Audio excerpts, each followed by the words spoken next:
Class 7-এর আজকে ইতিহাসের প্রশ্ন নিয়ে আমরা আলোচনা করব। ইতিমধ্যেই তোমাদের তিনটে প্রশ্ন দেওয়া হয়েছে, আশা করি দেখেছ। তো আমরা আজকে ইতিহাসের প্রশ্ন নিয়ে আলোচনা করছি, সঙ্গে থেকো। প্রাচীন বাংলা ভাষার জন্ম হয় আনুমানিক 800 থেকে 1100 খ্রিস্টাব্দের মধ্যে। ব্রাহ্মণ সর্বস্ব বইটির লেখক হলেন ঘ হলায়ুধ। প্রাচ্য শিল্পরীতি বলা হয় পাল যুগের শিল্পরীতিকে। গজনির শাসক ছিলেন, যে ভাগ হয়ে গিয়েছিল ওই সময়টা 4 জনের মধ্যে, তার মধ্যে গজনি ছিল তাজ উদ্দিনের। দিল্লির শাসনে ইলতুৎমিশ বংশের অবসান ঘটান কে না গিয়াসউদ্দিন বলবন। দিল্লির প্রথম সুলতান, যিনি দক্ষিণ ভারতে সুলতানি সাম্রাজ্যের বিস্তার ঘটান, অর্থাৎ উত্তর থেকে দক্ষিণে ক্রমশ এগিয়েছেন, তিনি হলেন আলাউদ্দিন খলজি। বিজয়নগরের বিখ্যাত শাসক, এই 4টের মধ্যে কৃষ্ণদেব রায়। পানিপথের দ্বিতীয় যুদ্ধ হয়েছিল, এই প্রশ্নের উত্তরটি কমেন্ট সেকশনে জানিও। সুরহাবর্দী সম্প্রদায়ের প্রতিষ্ঠাতা বদরউদ্দিন জাকারিয়া। তানসেন ছিলেন একজন বিখ্যাত, কি বলতো, এটাও বলবে, এটাও তুমি কমেন্টে আমাকে জানাবে যে তানসেন কি ছিলেন।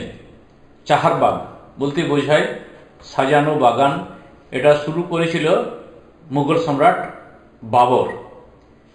রাজতরঙ্গিনীর লেখক কে, এটা তুমি আমাকে জানাবে। 3টে প্রশ্ন দিলাম কমেন্টের জন্য।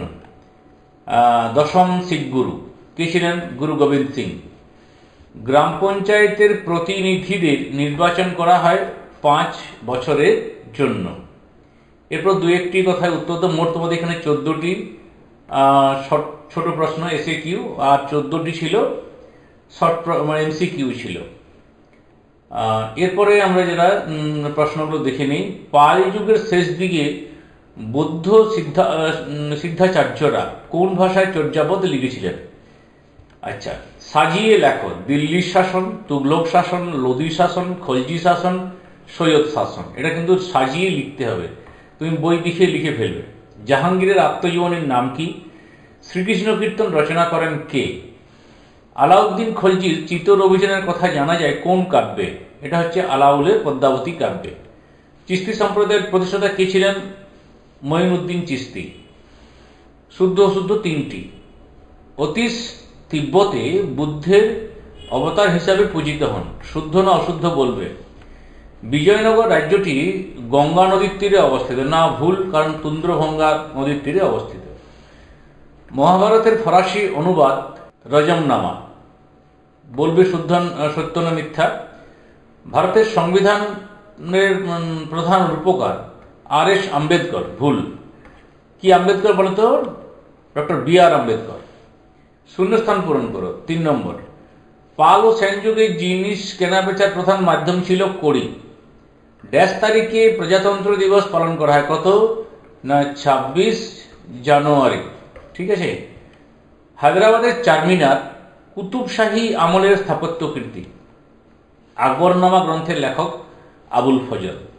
ডান দিক বাম দিক মিলিয়ে এটা পানিপথের দ্বিতীয় যুদ্ধ 2বার হয়ে গেছে। যাই হোক, ঔরঙ্গজেবের মৃত্যু, পুরন্দরের যুদ্ধ, ঘরঘরের যুদ্ধ, এগুলো মিলানো আছে, দেখে নেবে। আচ্ছা, লক্ষণ সেনের রাজসভায় পঞ্চরত্ন কে কে ছিলেন? 2 নম্বর মানের প্রশ্ন এলাম। 6টি প্রশ্ন করতে হবে, ডবল প্রশ্ন দেওয়া রয়েছে। খালিফা বলতে কি বোঝো?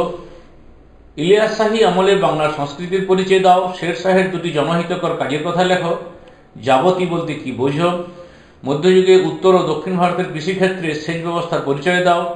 অথবা জাহাঙ্গীরের আমলে সাধারণ মানুষদের জীবনযাত্রা কিরূপ ছিল? খালসা বলতে কি বোঝো? বিজাপুর ও গোলকোন্ডা কোন মুঘল সম্রাট জয় করেছিলেন ও তাতে কি লাভ হয়েছিল? বর্তমান ভারতের শাসন ব্যবস্থায় কি কি বৈশিষ্ট্য দেখা যায়? অথবা গণতন্ত্র বলতে কি বোঝো? এরপরে 3 নম্বর মানের 5টি প্রশ্ন। পাল শাসনের তুলনায় সেন শাসন কেন বাংলায় কম দিন স্থায়ী হয়েছিল? চোল রাজ্যের শাসন ব্যবস্থার সংক্ষিপ্ত পরিচয় দাও। টিকা লেখো সুলতান রাজিয়া। সুলতান ইলতুৎমিশের সামনে প্রধান 3টি কি সমস্যা ছিল? কি সমস্যা ছিল? আকবরের নবার্তন সভার সংক্ষিপ্ত পরিচয় দাও। আকবরের রাজস্ব ব্যবস্থার সংক্ষিপ্ত পরিচয় দাও।